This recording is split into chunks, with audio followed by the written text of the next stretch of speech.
नमस्कार दोस्तों, आप सभी का स्वागत है आपके अपने YouTube चैनल ज्ञान स्टडी LMP पर। दोस्तों आज हम यूपी ट्रिपल एस सी पेट एग्ज़ाम का प्रैक्टिस सेट नंबर 2 कराने वाले हैं, जो आपके एग्ज़ाम के लिए काफ़ी इम्पॉर्टेंट रहने वाला है। तो आइए दोस्तों सीधे क्लास शुरू करते हैं और आज का प्रैक्टिस सेट हल करते हैं।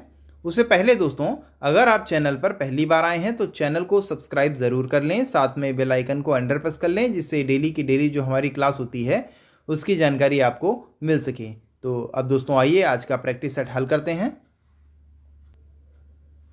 आज का हमारा पहला प्रश्न है, सेवा क्षेत्र का दूसरा नाम क्या है? ऑप्शन है आपके कृषि क्षेत्र, द्वितीयक क्षेत्र, तृतीयक क्षेत्र, प्राथमिक क्षेत्र। तो सेवा क्षेत्र का दूसरा नाम तृतीयक क्षेत्र होता है। तो यहाँ पर हमारा सी ऑप्शन सही उत्तर हो जाता है। भारतीय अर्थशास्त्र के अंतर्गत की अगर हम बात करें तो प्राथमिक क्षेत्र कृषि क्षेत्र को कहते हैं। इसके अलावा पशुपालन क्षेत्र, मछली पालन, ये सब जो होते हैं ये कृषि क्षेत्र के अंतर्गत आते हैं। और द्वितीयक क्षेत्र की अगर हम बात कर लें तो द्वितीयक क्षेत्र में वन निर्माण, तृतीयक क्षेत्र में निर्माण वगैरह जो भी होते हैं, विनिर्माण वगैरह, ये सब दोस्तों आते हैं। और तृतीयक क्षेत्र जो होते हैं ये सेवा क्षेत्र के अंतर्गत आता है। तो इस प्रश्न का सी ऑप्शन सही उत्तर हो जाएगा। अगला दोस्तों प्रश्न है, भारत में श्वेत क्रांति के जनक के रूप में कौन जाना जाता है? ऑप्शन है आपके नॉर्मन एडवर्ग, बी ऑप्शन में है MS स्वामीनाथन, सी ऑप्शन में बलवंत राय और डी ऑप्शन में डॉक्टर वर्गीस कुरियन। तो इस प्रश्न का दोस्तों सही उत्तर हो जाता है डॉक्टर वर्गीस कुरियन, यानी यहाँ पर हमारा डी ऑप्शन सही उत्तर हो जाता है। भारत में श्वेत क्रांति के जनक के रूप में डॉक्टर वर्गीस कुरियन को जाना जाता है और श्वेत क्रांति दुग्ध उत्पादन से संबंधित क्रांति है। और डॉक्टर वर्गीस कुरियन एक प्रसिद्ध भारतीय सामाजिक उद्यमी थे। अगला दोस्तों हमारा प्रश्न है, किसके बढ़ने के फलस्वरूप निजी क्षेत्र में वृद्धि की अधिक संभावना होगी? किसके बढ़ने के फलस्वरूप, यहाँ पर दोस्तों थोड़ा गलत टाइप हो गया, बढ़ाने लिख गया, यहाँ पे बढ़ने हैं। किसके बढ़ने के फलस्वरूप निजी क्षेत्र में वृद्धि की अधिक संभावना होगी? ऑप्शन है आपके व्यक्तिगत कर, नई पूंजी पर अनुमानित प्रति ब्याज दर और शेयरों की कीमत। तो इसका दोस्तों सही उत्तर हो जाएगा नई पूंजी पर अनुमानित प्रति। तो यहाँ पर बी ऑप्शन दोस्तों इस प्रश्न का सही उत्तर हो जाएगा। निवेश आय का वह भाग है जो वास्तविक पूंजी निर्माण के लिए खर्च किया जाता है। इसमें नए पूंजीगत उपकरणों और मशीनों, नई इमारतों का निर्माण, स्टॉक में वृद्धि आदि को शामिल किया जाता है। निवेश में वृद्धि होने के कारण कुछ मांग में ही नहीं अपितु कुल पूर्ति में भी वृद्धि होती है। तो यहाँ पर दोस्तों बी ऑप्शन हमारा सही उत्तर हो जाएगा। अगला दोस्तों प्रश्न है, भारत की राष्ट्रीय आय का आकलन करने वाली संस्था है, कौन सी है वो संस्था?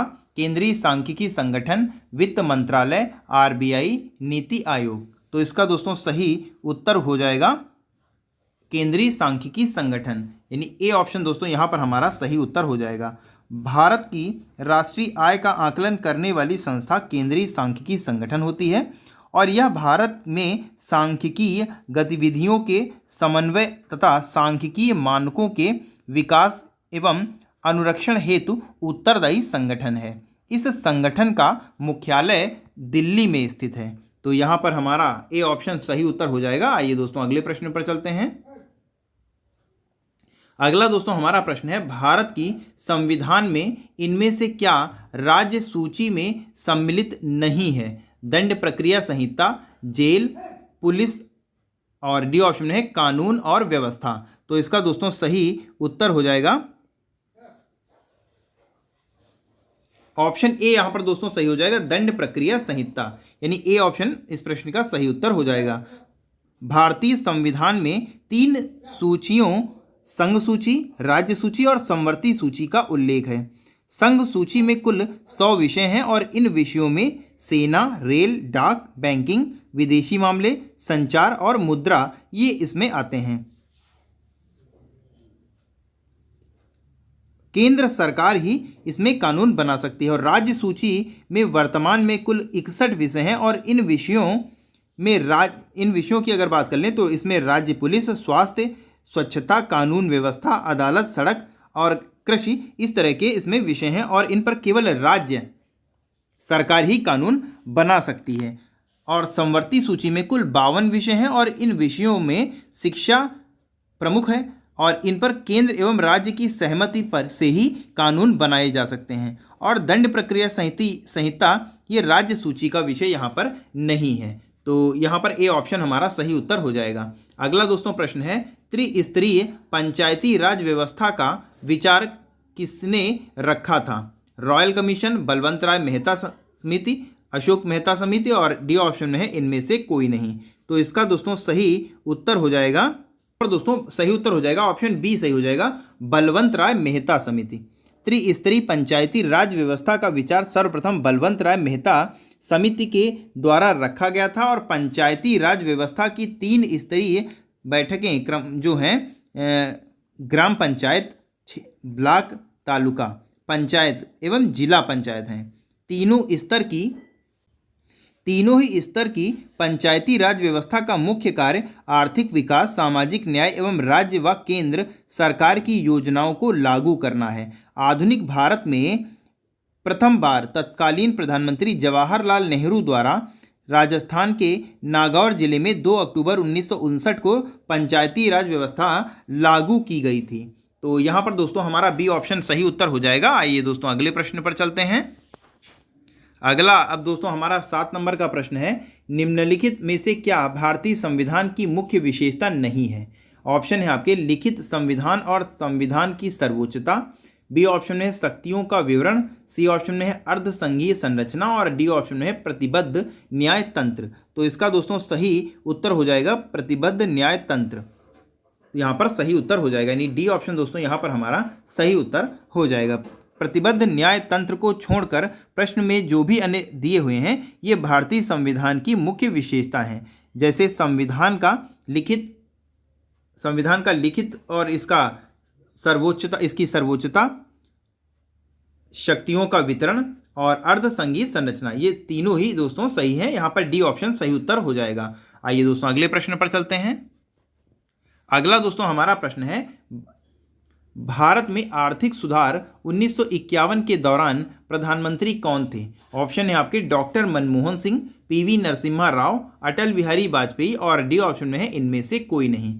तो इस प्रश्न का दोस्तों सही उत्तर हो जाएगा 1999 की बात की गई है, तो यहाँ पर दोस्तों सही उत्तर हमारे ये हमारा सही हो जाएगा पीवी नरसिम्हा राव। डॉक्टर नहीं होंगे, डॉक्टर तो 2004 से 2010 तक रहे थे और अटल बिहारी वाजपेयी उससे थोड़ा पहले रहे थे। 1991 की बात फिलहाल की गई तो पीवी नरसिम्हा राव थे। वर्ष 1991 में पीवी नरसिम्हा राव के नेतृत्व में भारत में आर्थिक सुधार की शुरुआत हुई थी और इन सुधारों में विदेशी व्यापार, उदारीकरण, वित्तीय उदारीकरण, कर सुधार व विदेश नीति के प्रति आग्रह शामिल था। तो यहाँ पर फिलहाल हमारा बी ऑप्शन सही उत्तर दोस्तों हो जाता है। अगला 9 नंबर का हमारा प्रश्न है, निम्न में से क्या भारतीय नागरिकों को आर्थिक न्याय प्रदान करता है? ऑप्शन है आपके राज्य के नीति निर्देशक तत्व, मौलिक अधिकार, मौलिक कर्तव्य और डी ऑप्शन में है इनमें से कोई नहीं। तो इसका दोस्तों सही उत्तर हो जाएगा, भारत के संविधान के भाग 4 के अनुच्छेद 36 से 51 में राज्य के नीति निर्देशक तत्व शामिल हैं और इन सिद्धांतों का उद्देश्य लोगों के लिए सामाजिक और आर्थिक न्याय सुनिश्चित करना है और भारत को एक कल्याणकारी राज्य के रूप में स्थापित करना है। तो यहाँ पर राज्य के नीति निर्देशक तत्व दोस्तों हमारा सही उत्तर हो जाएगा, यानी ए ऑप्शन दोस्तों इस प्रश्न का सही उत्तर हो जाता है। आइए दोस्तों अगले प्रश्न पर चलते हैं। अगला दोस्तों हमारा प्रश्न है, भारतीय संविधान का कौन सा अनुच्छेद राज्य सरकार को ग्राम पंचायत की आयोजन के लिए निर्देशित करता है? अनुच्छेद 46, 44, 38, 40। तो इसका दोस्तों सही उत्तर हो जाएगा अनुच्छेद 40, यानी यहाँ पर हमारा डी ऑप्शन सही उत्तर हो जाता है। भारतीय संविधान के अनुच्छेद 40 के अनुसार राज्य ग्राम पंचायतों का संगठन करने के लिए कदम उठाएगा और उसकी ऐसी शक्तियां और प्राधिकार प्रदान करेगा जो उन्हें स्वायत्त शासन की इकाइयों के रूप में कार्य करने योग्य बनाने के लिए आवश्यक हैं। तो डी ऑप्शन सही उत्तर हो जाएगा। अगला दोस्तों हमारा प्रश्न है, नींबू का खट्टा स्वाद इनमें से किसकी उपस्थिति के कारण होता है? ऑप्शन है आपके formic acid, oxalic acid, citric acid, acetic acid. तो इसमें दोस्तों सही उत्तर हो जाएगा साइट्रिक एसिड, यानी यहाँ पर हमारा सी ऑप्शन सही उत्तर हो जाएगा। प्रायः खट्टे फलों जैसे नींबू, संतरा आदि में साइट्रिक एसिड ही पाया जाता है और साइट्रिक एसिड एक दुर्बल कार्बनिक अम्ल है। नींबू में इसकी प्रचुर मात्रा में पाया जाता है और 6 से 7% तक ये पाया जाता है। सी ऑप्शन दोस्तों सही हो जाता है। आइए अगले प्रश्न पर चलते हैं। कर्कट जनक रसायन से होता है, क्या होता है? दमा, कैंसर, हृदय रोग, मधुमेह। तो इसका दोस्तों सही उत्तर हो जाएगा ऑप्शन यहाँ पर हमारा बी सही हो जाएगा। कैंसर होता है, कर्कट जनक रसायन से कैंसर रोग होता है। कर्कट जनक रसायन से डीएनए उत्परिवर्तन का कार्य करता है, अर्थात ये कोशिकाओं की बढ़ोतरी और मेटास्टेसिस को परिवर्तित करते हैं जो कि कैंसर जैसे रोगों का कारण बनते हैं। तो यहाँ पर हमारा कैंसर सही उत्तर यानी बी ऑप्शन सही हो जाएगा। अगला दोस्तों प्रश्न है, प्रतिरोध की का एसआई इकाई क्या है? प्रतिरोध की एसआई इकाई क्या है? एम्पियर, वोल्ट, फैराडे, ओम। तो प्रतिरोध की एसआई इकाई ओम होता है। तो यहाँ पर डी ऑप्शन हमारा सही उत्तर हो जाएगा। अगला दोस्तों हमारा प्रश्न है, साइमन कमीशन किस वर्ष भारत में प्रथम बार आया? 1928, 1919, 1925, 1926। तो इसका दोस्तों सही उत्तर हो जाएगा, साइमन कमीशन 7 ब्रिटिश सांसदों का एक समूह था और इसका गठन 8 नवंबर 1927 को किया गया था। इसका मुख्य कार्य मॉन्टेग्यू चेम्सफोर्ड सुधार की जांच करना था और 1928 में यह कमीशन भारत पहुंचा था।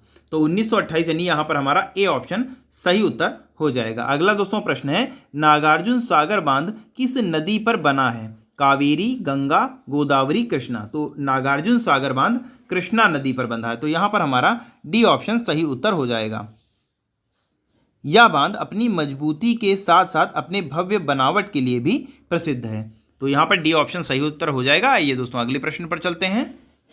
अगला दोस्तों हमारा प्रश्न है, माउंट एवरेस्ट पर प्रथम बार चढ़ाई किस वर्ष की गई? 1958, 1955, 1951, 1953।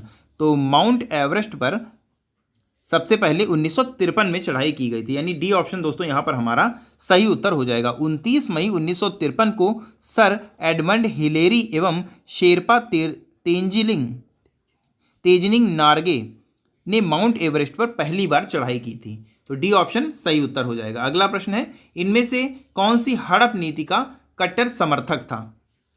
ऑप्शन है Lord Hasting, Lord Minto, Lord Wellesley, Lord Dalhousie. तो इसका दोस्तों सही उत्तर हो जाएगा लॉर्ड डलहौजी, यानी डी ऑप्शन दोस्तों यहाँ पर हमारा सही उत्तर हो जाएगा।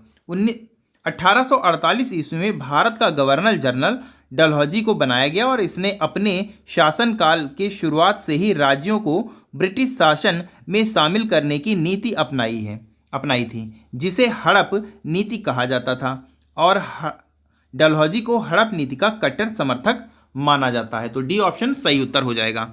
आइए अगले प्रश्न पर चलते हैं। अब आगे के प्रश्न दोस्तों, ये निम्नलिखित गद्यांश को ध्यानपूर्वक पढ़ें और उस पर आधारित प्रश्नों के उत्तर दें। दोस्तों दिया हुआ है, आपको इसको पढ़ना है और इस गद्यांश पर आधारित जो प्रश्न आएंगे उनका उत्तर आपको देना है। यहाँ से भी दोस्तों पढ़ सकते हैं और स्क्रीनशॉट ले सकते हैं। अब आइए आगे दोस्तों चलते हैं।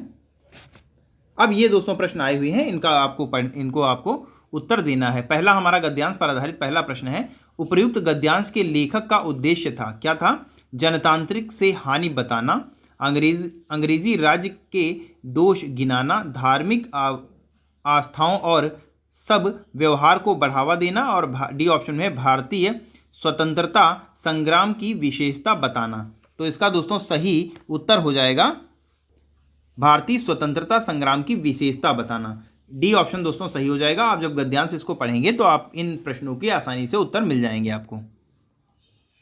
अगला दोस्तों प्रश्न है, धर्म निरपेक्षता से अभिप्राय है किसी भी धर्म को ना मानना, धर्म की अवज्ञा, सभी धर्म का आदर, धर्म में हस्तक्षेप ना करना। तो धर्म निरपेक्षता से अभिप्राय है सभी धर्म का आदर, यानी सी ऑप्शन दोस्तों यहाँ पर हमारा सही उत्तर हो जाएगा। जब आप पढ़ेंगे